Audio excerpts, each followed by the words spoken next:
And we'll get through the questions, and then we'll go ahead and post these things on YouTube so everybody can go back later and look at the answers to some of these questions. And we're just going to start at the very top. I have put the questions in the chat bar here so you can kind of view them as we go along. But the number one question is, will we move to all mobile technology? No classroom computers?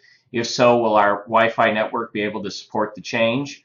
I considered not starting with this question and maybe starting with an easier one, but we'll start with this one and get it out of the way.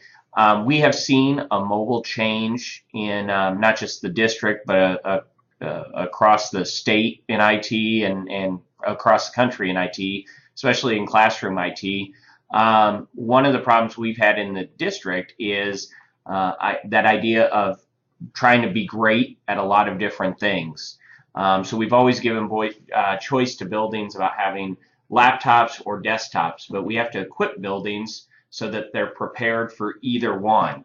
And sometimes that can be difficult to do.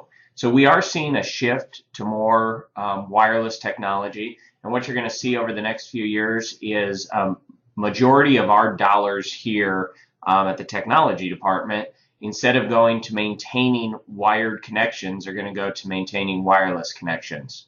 And the great thing is, not to get too deep into this, the federal government knows that that's an issue, and they're going to match us dollar for dollar on what we spend. So we're currently working with them on some of these things, and we can't do it all in 1 year, but we're looking at replacing every access point in the elementary possibly this summer. We're looking at replacing the distribution switches in the elementaries possibly this summer. So over the next 5 years, we're going to be replacing a lot of equipment I see, and really that is to deal with those changes moving to a more wireless environment. Next question, and this is a great one. Will we be purchasing dongles on things needed to connect our new Surface computers to our projectors? Absolutely. The plan is that we will buy those and distribute them. We're between two right now.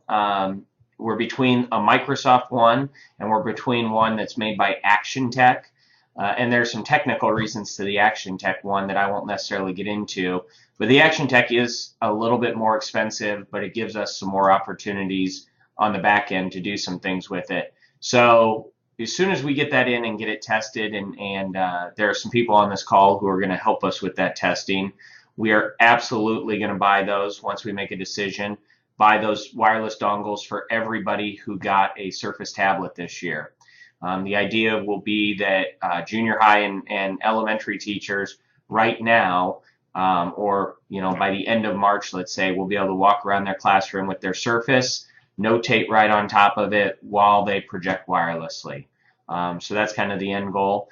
I see that happening at the high school level as well, but it'll probably be next year before we get that done. Not with Surface tablets, but with the laptops you currently have. Because of the change to the Surface tablets at the elementary, that's why we're putting our dollars right now at the elementary projectors. But absolutely, I see that happening as well at the secondary level or at the high school level next year sometime. This is a great question, and we have Anna on the call, so if she has thoughts on this, I would definitely love to hear hers. Do you know of any PLC teachers who are using Mystery Skype? I've heard about it and would love to know more or have assistance in getting started. Unfortunately, I don't know about anybody who's used Mystery Skype. I do know about some teachers who have just done some Skype, but a few of us went to the Microsoft store earlier this year for a 2-day training. And I do want to show you something. I'm going to switch my desktop over here so that you can see my desktop.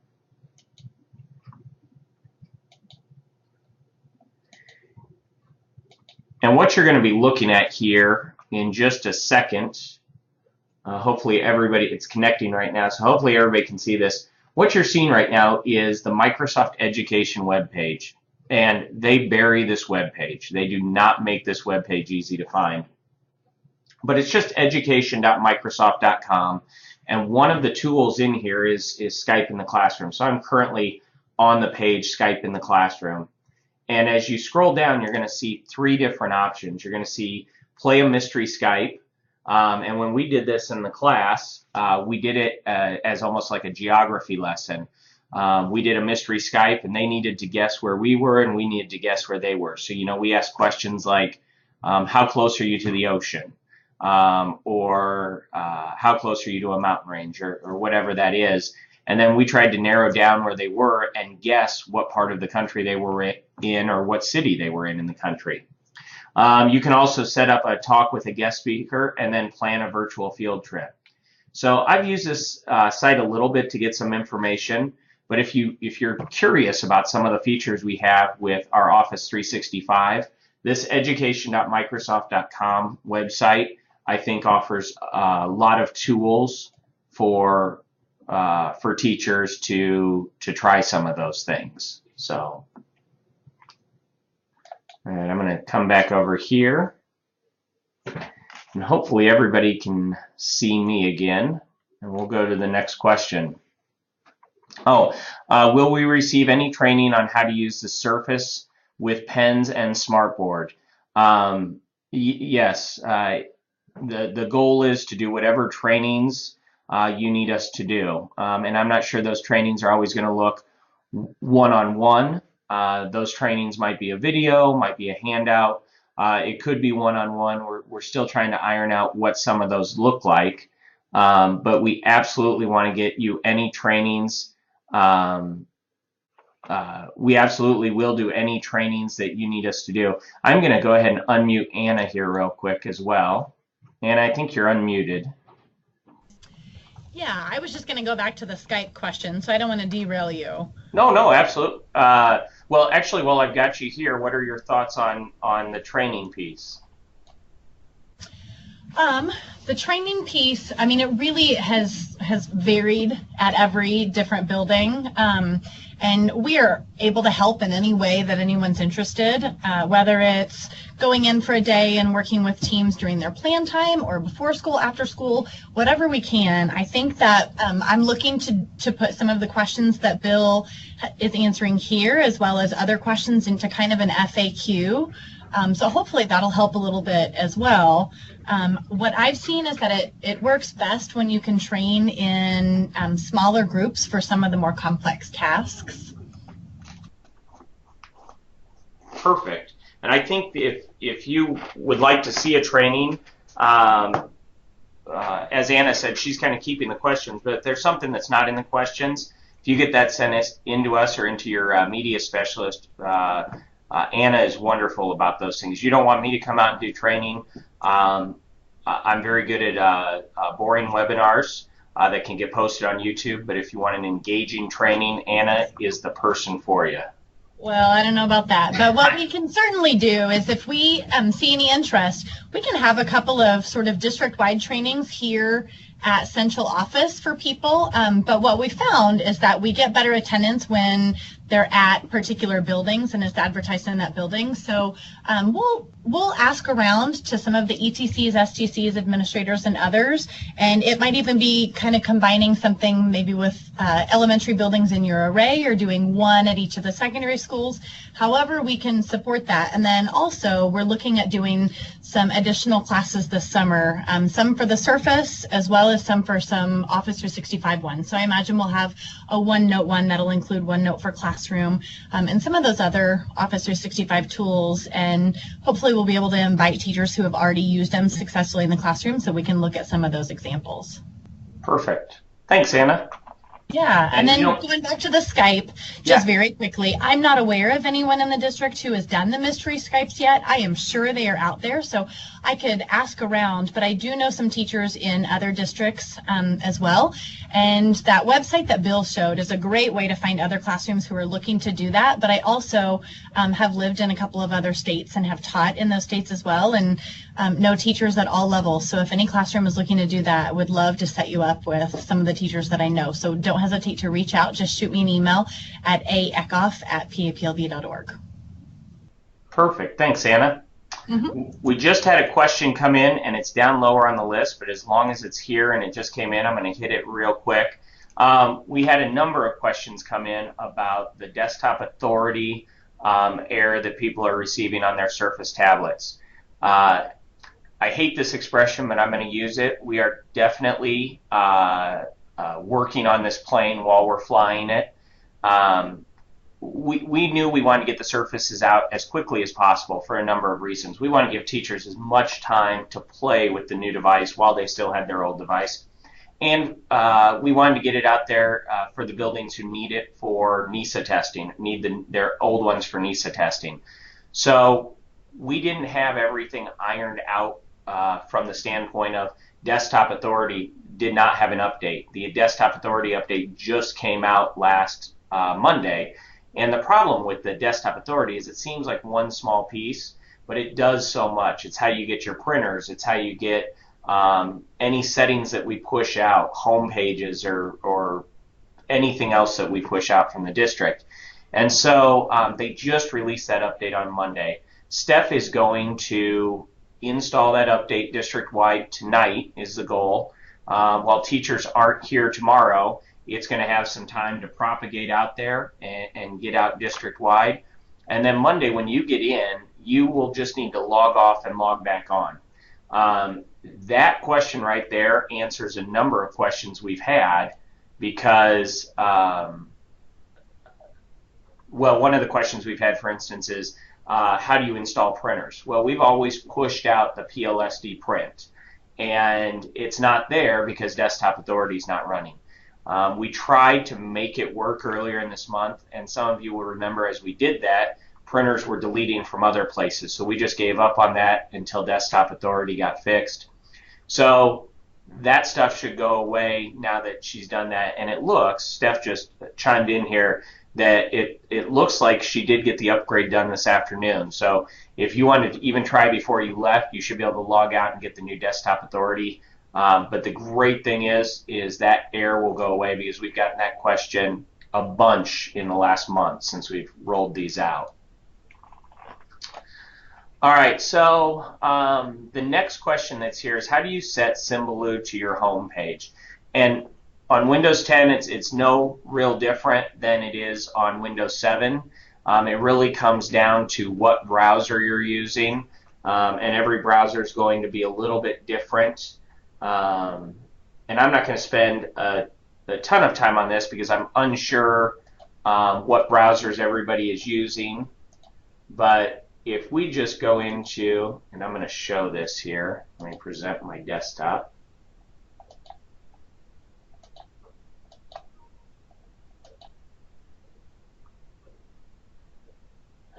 So what we're looking at right now here is Firefox. And the way I got there is from the Firefox start page, there are these three lines up here, and I just went into options. And then when Firefox starts, and then what you can do is you can just set whatever page you want in there. You can set your home page. It's a little bit different with some of you might use Chrome, some might use Firefox, some might even still use Internet Explorer, so it's going to be a little bit different. So it's hard to answer this for every browser. But really the simplest answer is it really hasn't changed since moving to Windows 10. There's not really a difference in setting the home page. But if you have specific questions about a specific browser, absolutely send those in. We can put out directions on doing that as well. So I'm going to go ahead and stop presenting that. All right, so we should be back here to what decisions have been made on the elementary purchase? And that is an excellent question and one that I wish I had a great answer for. I think I've got a good answer for it, but I don't think I have a great answer for it. We do know that we've got to do a purchase this year. We're looking at some aspects to the technology plan and how those work out. For instance, junior high was just purchased 2 years ago, and we rolled those into the elementary purchase, the teachers. Part of that is what we're looking at doing with the technology plan in general and what devices are getting used in what manners out in the building. So we've been working diligently. Every Monday morning I meet with the curriculum department and we're having those conversations. We do know that the RFP will go out for new computers probably the end of March. We're going to be looking for delivery May 31st with the goal that everything will be set up by the end of summer before school starts. The one other thing, and I don't know if this is what you're getting to in this question, but I'll just address it. It's going to be a split of laptops and iPads, and we don't know exactly. It's probably not going to be a one-for-one split, but we are definitely going to have more iPads in the district than we currently have. And the goal would be, honestly, the goal I think is to get down to a 2-to-1 ratio. I think I'm safe to say that to get the elementaries, instead of a 3-to-1 ratio, a 2-to-1 ratio. So there are going to be more devices out there next year, and part of that is we just know there are going to be more requirements. The English language arts standards, some of the assessment pieces, there are going to be more requirements for using technology, and we want to make sure that everybody has access to technology when they need it next year. And so we will, I'm almost 100% sure we'll be moving to a 2-to-1, and then the devices will be laptops and iPads. I hope that answers the question there. And if not, somebody can just fill in. The next piece of that, though, is can I buy my old laptop? And I have gotten this question 1,000 times in the last month. And so I'm speaking only to elementary people right now. Junior high teachers didn't get new computers, but this doesn't really apply to them because they just bought their computers 2 years ago. Yes, we're going to allow elementaries to buy computers. We're not sure. The price point last time was $25. We're not exactly sure where that price point's going to be, but it's going to be inexpensive. I mean, compared to what you would pay to go on eBay and buy a machine, it's going to be inexpensive. One of the questions we got when we did this at the secondary is, can I buy more than one? I want to buy 10 machines. I've got grandkids and I want to give every grandkid a machine.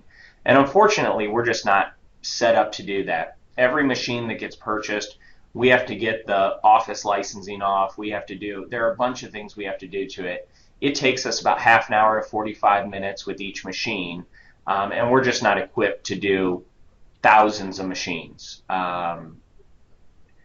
When we did this 2 years ago, I estimated that we would have 200 machines purchased. We had just over 400 machines purchased. So you kind of see where that ends up and the work that goes into that.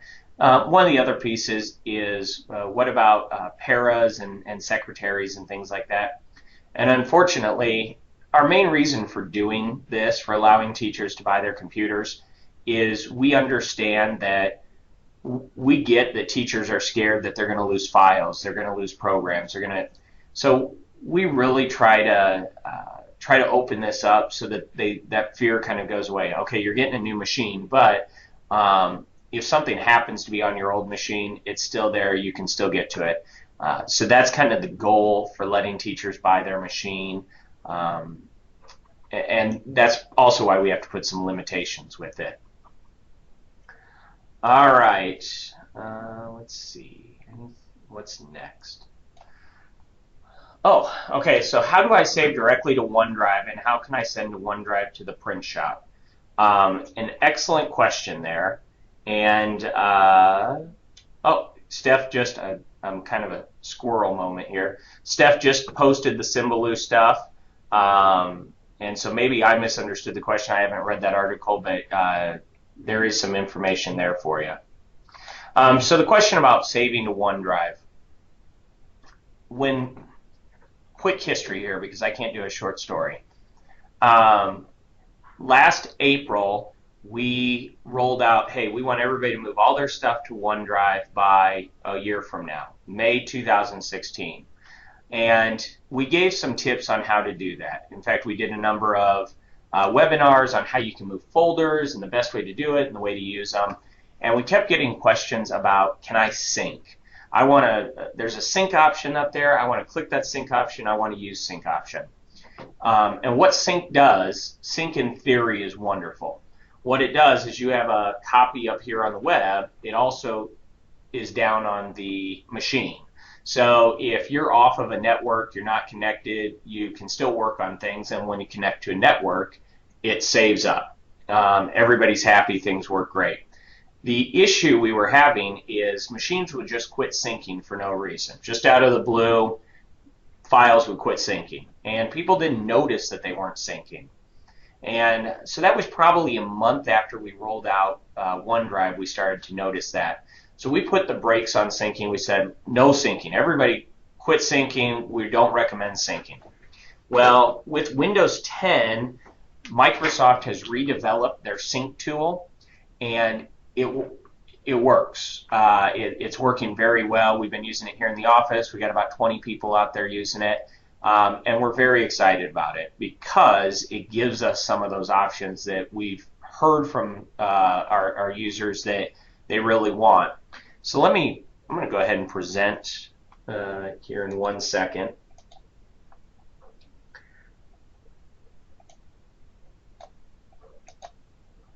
So let me present my screen again.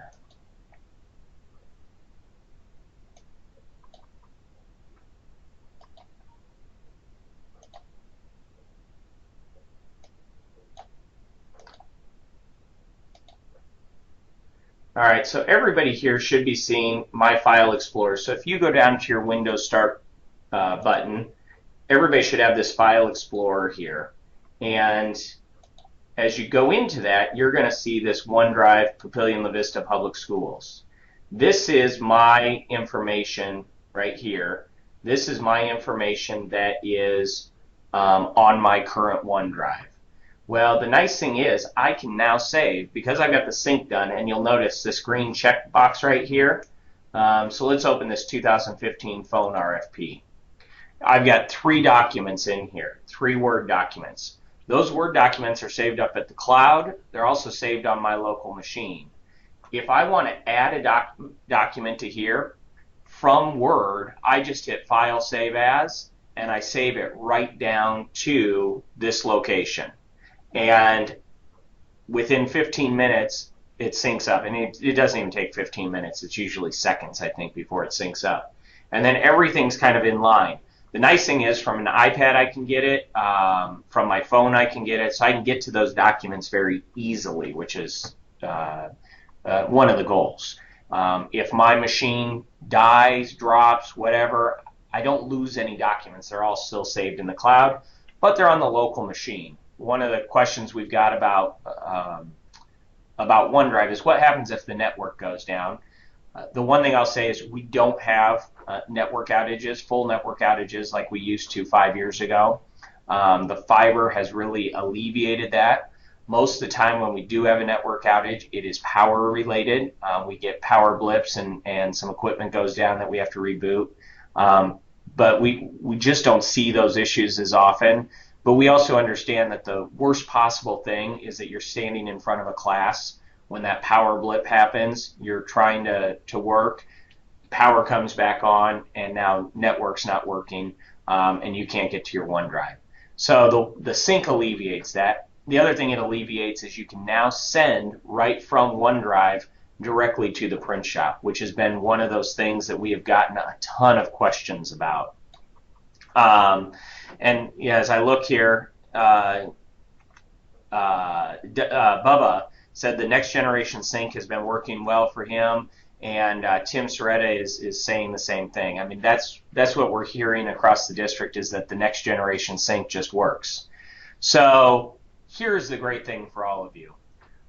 We started pushing out the 2 files earlier this week that you need on your computer for next generation sync. They're getting pushed out from Desktop Authority, and if you remember, now the Desktop Authority is fixed. Next Monday when you log into your machine, you're going to get those 2 files regardless of what you're on. If you're on a Windows 7 machine, you've already gotten them. We will be sending something out here in the next week, hopefully, that shows you, now that you've got those files, how do you do OneDrive, how do you sync your stuff. And it honestly is a couple steps. It is not that big of a deal, but we will be happy to help.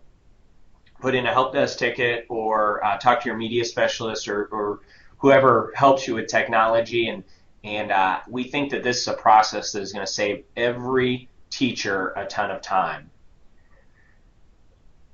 Bubba is asking, is there any way we can remove the OneDrive business from teacher machines? We had that conversation over here a little bit, so they don't see two different icons. I don't have a great solution for that currently. Moving forward, we won't put that on machines. We'll make sure we uncheck that. But we can't find a way right now. We can find a way to stop the service. We can't find a way to just uninstall. The other thing I'll say is I don't think we want to push out an uninstall right now, because we might have people who are using it, and I would worry a little bit about what it would do to theirs if they were using it. But good question and a good conversation topic, if nothing else. So, all right. So next on the list.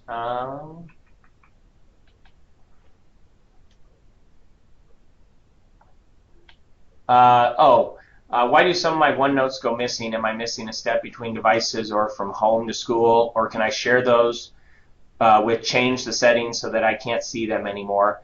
I am not completely sure what this person's asking for. I am wondering if it was in cache and now all of a sudden it fell off of cache. I will say this, if whoever this is wants to put in a help desk ticket, I'd be more than happy to come out and sit with you and see if we can't find where those are going. So, and then the second part of that question, will there be a video coming out soon to show us how to do that sync feature? And yes, absolutely. Those files are going to get pushed out, and then we'll get some information out to you about how to make sure it's set up. Leah asked, is there a difference between Outlook and Office 365? And that is a wonderful question. We have had some major confusion on this, and it looks like I'm still presenting over here. So I'm going to stop presenting here for 1 second.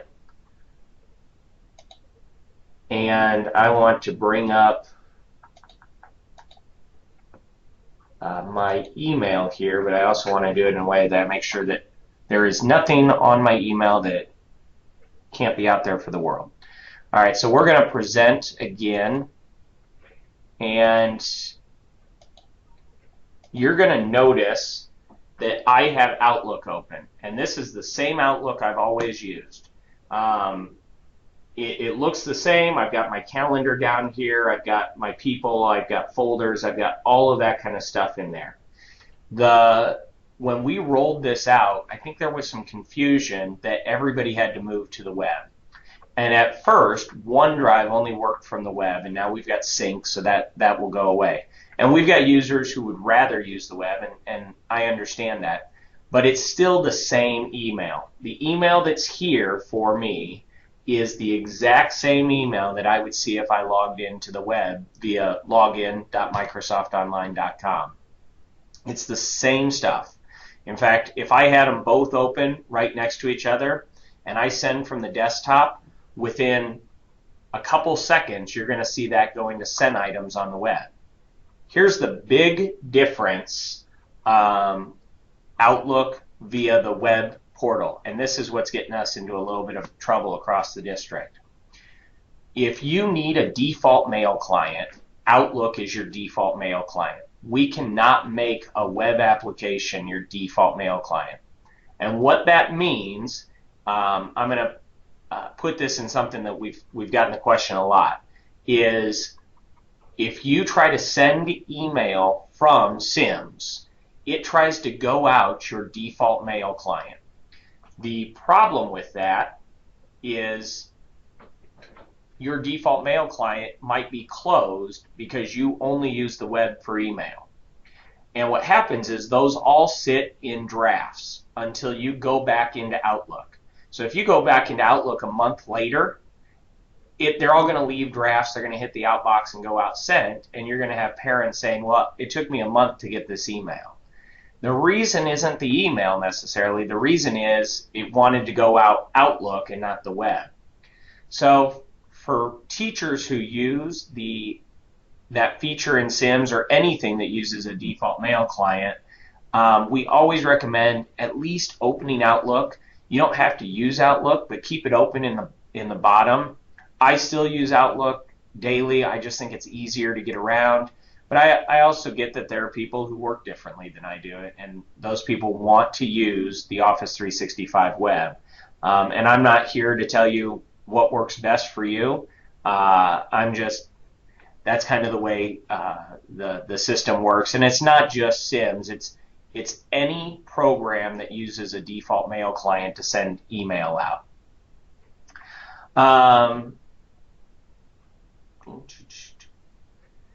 Bubba says, I recommend always using the online Office 365. It makes using email at home and at school look the same with all the same interfaces.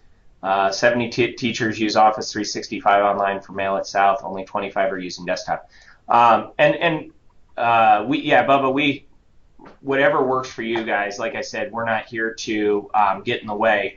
The one thing I will say, and this is a little bit different, that I think has confused our users, the Outlook application that I use here at the office used to not work at home. When I got into the district, you could use Outlook here, but when you went home, you had to use the web. You no longer have to ever use the web. If you like Outlook, for the teachers who like desktop Outlook, you can keep using desktop Outlook at home.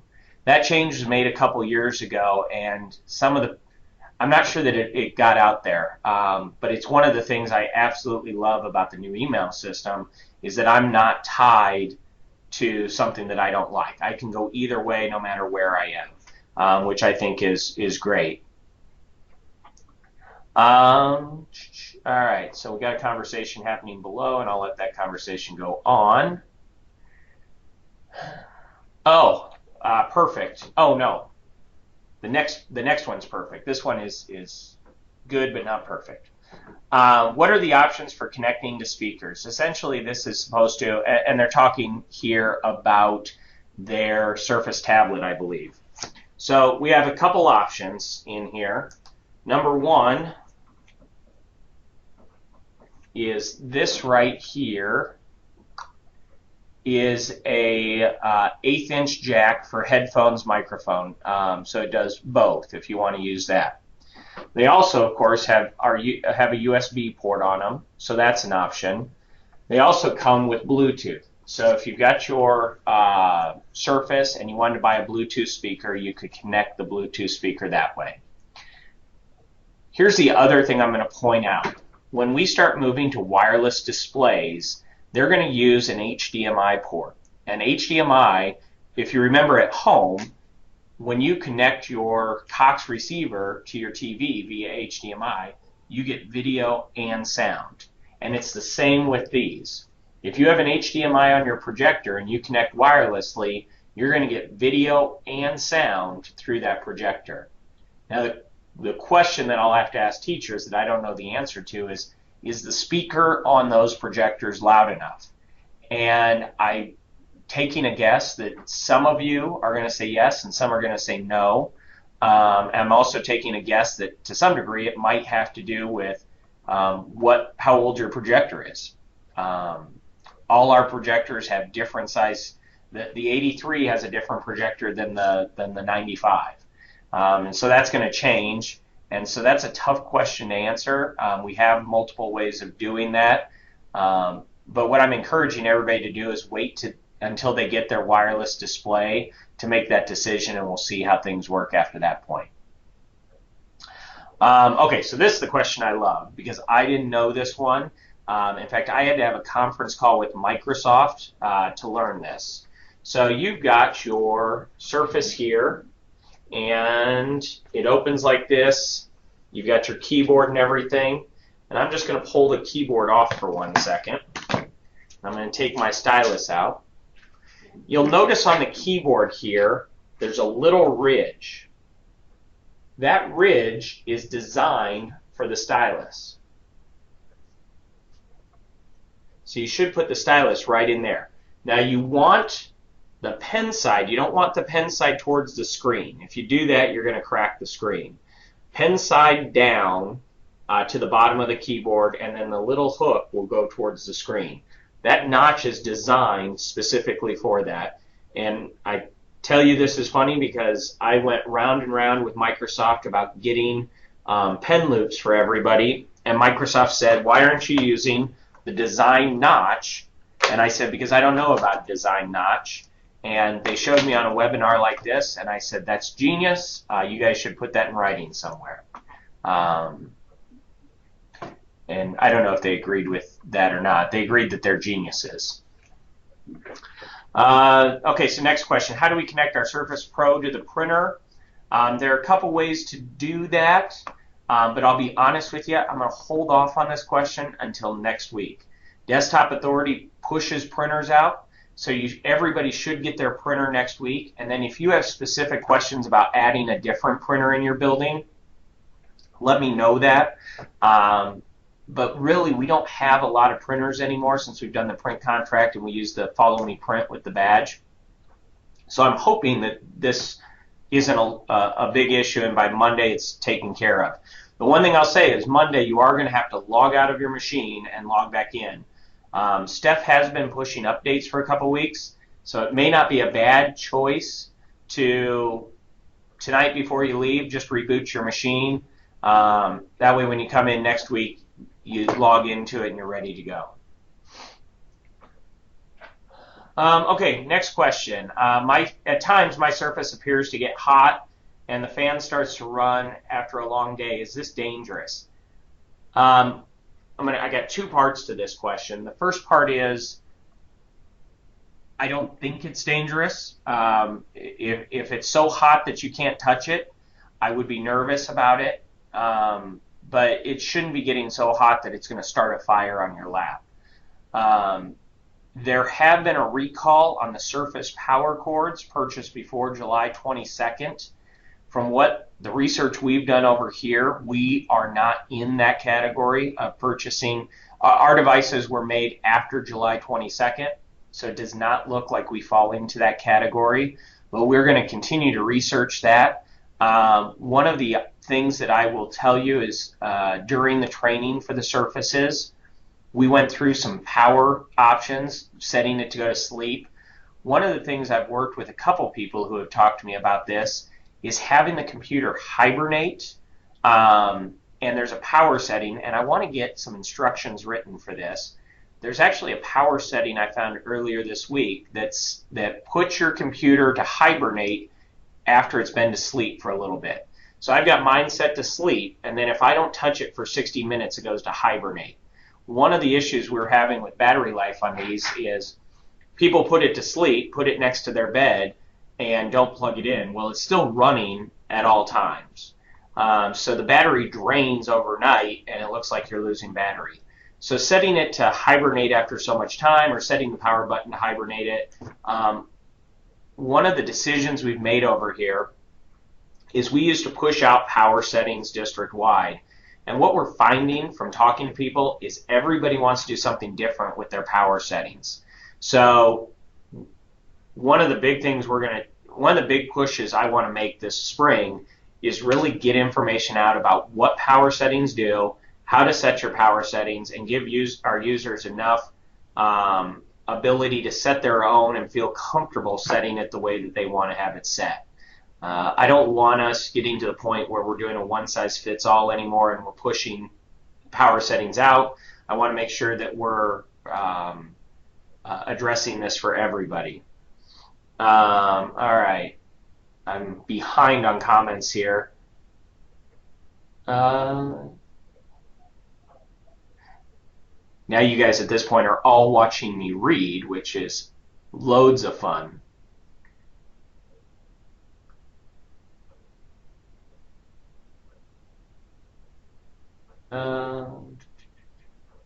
Oh, Tim pointed out that the ETCs, STCs all do have the link to get to the print server, so they should be able to help with that. Oh, and that there's a firmware issue. So that's good to know. I didn't know that. Tim and I work 20 feet from each other, and I didn't have that information. So I am good with that. All right, back up to our questions. Oh, do we need to have a cover? Can we order those through our department budget? You can absolutely. We talked about covers and we said, you know what, it's the same as a laptop. You know, this is what you would get with a laptop. You always run the risk of dropping it and causing some damage. But if we have had a number of principals who have gone out and bought covers, and we can give some recommendations. Amazon has them anywhere from, I think, $14 or $15 up to $30 or so. So if you want a recommendation on a cover, if you just want to go out to Amazon and look, absolutely feel free to do whatever you want with the cover. Plug in to connect to projector. We already talked about projectors and the plans there. Will we need to have a DVD player? I think there are other ways to do DVDs. For instance, Windows 10 reads what are called ISO files. And the way I explained this to a principal yesterday is think back to in 1997, 1996, I was getting 13 CDs for a penny and then getting overcharged for the next 20 CDs. That was probably just me. Nobody else got stuck doing that. And then somebody introduced me to MP3s. And what MP3s were people who took their CDs that they got for a penny and they encoded them into a format that computers could read.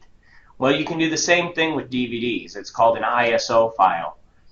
We are currently working with departments to try to figure out how to get those DVDs to ISO. Do I think buildings are going to need a few DVD players? Absolutely. I think it's not going to hurt at all to have a couple DVD players in the library for checkout. I just don't think that every teacher probably needs one. I think that there are ways we can overcome those. And Anna has pointed out to me 1,000 times that a lot of the stuff we use is out there in other locations. And so sometimes it's just a matter of finding the link to that location and videos change, so maybe even a new link with updated information. But we're here to help with that, and we'll do anything we can with that piece. Got 4 new things coming here. Please read the comments out loud, Mr. Pulte. I am not reading all these. Everybody can read these. All right. Every time I go down, I get a little bit lost here. Desktop Authority error message. We did that already. Oh, can I write my name on my stylus in Sharpie? Please don't. This is not your device. This is a Papillion La Vista Community Schools teacher's device. And if you leave the district in the next few years, we're going to need to give this to somebody else. And so I really, it's hard to give that to somebody else if it says Bill Pulte written in Sharpie. Now, one thing you could do is I think most of the buildings have label makers. We have one over here. A label maker would work great if you just want to put your name on a label maker and put it right there on the stylus. That would work great. But yeah, if we could avoid permanent markings on any part of the equipment, that would be excellent. Oh, and the last question here, before I go down and see if I'm missing anything, is how do I change? So it says changing settings for default to PDF, Adobe Acrobat. So I'm going to present here again, and you're going to see my desktop. So what I did is I just went and grabbed a PDF, and it's sitting right here on my desktop. And let's say that this thing was set to open with Microsoft Word. Well, if I right-click on it, I can say Open With, and I can choose another app. So if it's not opening with the right thing, for instance, let's say I want it to open with Microsoft Edge, the new browser. I can say always use this app to open files. I can click it, and I can say OK, and it's going to open in Edge. Now, when I go back to that, you'll notice the icon has changed. It now has an icon that looks more, it doesn't look like an Adobe Acrobat, it looks like Edge, it looks like a browser icon. Well, if I want to go back there, I can say choose another app. I can say always open with Adobe Acrobat, say OK, and now I've switched to Adobe Acrobat again. So it's a very easy way to switch between different programs and change the default for the programs. So as I look down here, any comments?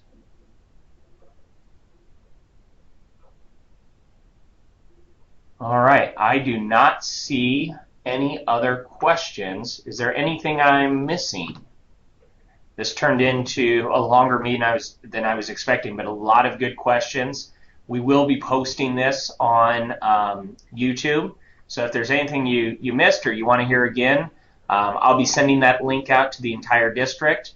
If there are questions that you're getting from your buildings quite a bit, I don't know if you, well, you know what? I do want to show something else. I'm going to stop presenting here for a second.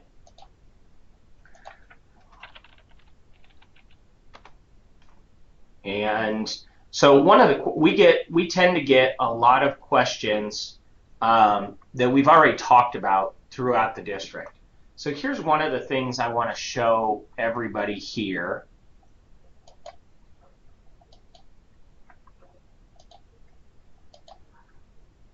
The district actually has, the help desk actually has a YouTube channel. So if you look at this, I'm at the YouTube channel right now. In fact, Steph Irwin recommended this earlier this week, and I thought it was a great idea. At the bottom of every email I send, it says something to the effect of, don't forget to check out our YouTube channel, and I've got a hyperlink to our channel. So if you click on that hyperlink, you'll be brought right here. And all the videos we've done are saved here. For instance, this is the one Anna did at the beginning of the year, accessing curriculum documents. Here's one on how to add resource calendars. Turning off clutter.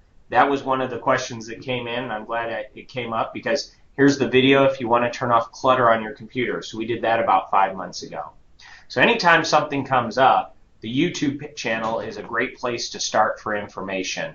In fact, we have started to get to the point, just because we don't always have enough time, that if there is a topic that we've already done that the question comes in, we just send a link to the video. So if you want to save yourself some time and not have to wait for us, definitely feel free to check out the videos here. I will be adding this meeting right here. So that should be uploaded by the end of the day tomorrow. I'll probably work on it then. But if there's something you missed, feel free to go do that. And as long as we're here, I'm going to go ahead and bring up this STC meeting. Now, I don't know if everybody realizes you can do this, but if I want to share this video, I can actually say start at, and I can pick where I want to start the video. So this link now, right here, will actually start at 8:47. So I know we've gone over a lot of topics today, but if there is a piece that your building struggles with, you absolutely can forward the video to that part and then send out the link to your entire staff. And you know what? Somebody put that. Can you put the YouTube channel link in here? You know what I think I'll do is when I send out the link to this video, I'll put the YouTube channel link as well. That way, oh, Stephanie beat me to it. But then we'll also have it in the email that goes out. So hopefully we've answered some questions today, and people have gotten stuff out of this. And like I said, by the end of the day tomorrow, we should have it up on YouTube. And if there's something you missed, go ahead and watch it. And if there's a question that didn't get answered, just let us know. But thank you guys very much for sticking this out for almost an hour here.